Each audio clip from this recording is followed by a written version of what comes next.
આરોપીની ધરપકડ? તારીખ 9/3/2026ના રોજ ઇકોસેલ ખાતે એફઆઈઆર નોંધવામાં આવેલ. આ એફઆઈઆરની વિગત એવી છે કે ફરિયાદીશ્રીને તમિલનાડુના વ્યાપારીએ પોતે સોશિયલ મીડિયાથી કોન્ટેક્ટ કરી અને તમિલનાડુમાં પોતાનો બહુ જ મોટો વ્યાપાર છે એનો વિશ્વાસ આપી અને ફરિયાદી સાથે વાતચીત કરી અને ત્યાંથી કુલ 10 કરોડનો માલ પોતે આરોપીઓએ મંગાવી લીધેલો. ત્યારબાદ એમણે એડવાન્સ પેટે એના 2 કરોડના ચેક આપેલા હતા અને આ માલ મળી ગયા બાદ તમામ ચેક જે છે એ ચેક બાઉન્સ થઈ ગયેલ અને ત્યારબાદ ફરિયાદીને જાણવા મળેલ કે એમની સાથે પણ આ એક વિશ્વાસઘાત થઈ ગયો છે.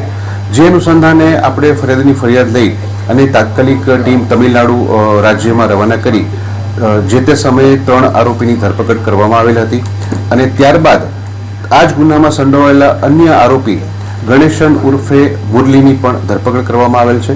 આ આરોપી જે છે એ પોતે અન્ય આરોપીઓ સાથે એક મેનેજર તરીકે કામ કરી અને સમગ્ર વ્યવસાયનું પોતે સંચાલન કરતો હતો અને જે માલ આવે છે એ માલ કોને આપવાનો તેમજ કયા પૈસા કયા એકાઉન્ટમાં ટ્રાન્સફર કરવા વગેરે તમામ બાબતની કાર્યવાહી હાલનો આરોપી કરતો હતો. આ આરોપીની ધરપકડ કરી છે અને હાલ આરોપી રિમાન્ડ ઉપર છે. સાહેબ, બોગસ પેઢી બનાવવા માટે કઈ રીતના આ લોકોએ ષડયંત્ર રચ્યું હતું?